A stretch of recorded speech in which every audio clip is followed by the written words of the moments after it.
عليهم ولا الضالين آمين. الله رحمة. Allah rahmetinde olsun.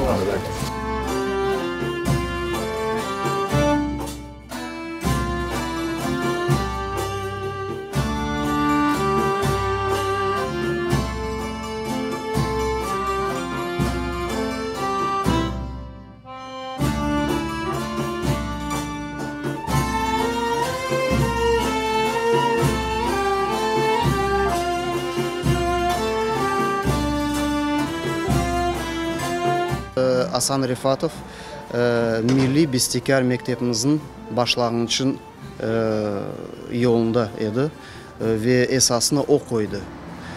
Profesyonel kompozitörlerimiz ondan son artı başladı.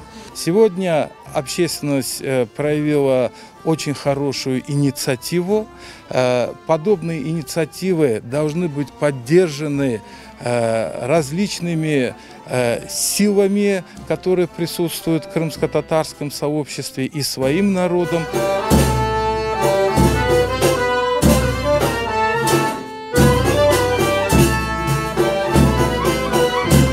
Меня спросили, я говорю, пожалуйста. Я с удовольствием. Наоборот, это хорошо, чтобы молодежь знала. Я только за.